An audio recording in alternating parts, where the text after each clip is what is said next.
puji syukur kehadrat Allah Subhanahu wa taala atas taufik dan hidayahnya.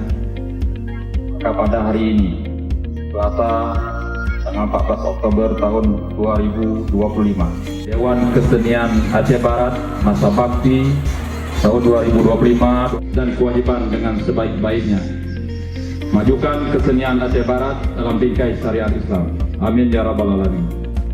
Dewan Kesenian Kabupaten Aceh Barat masa bakti periode 2025-2029.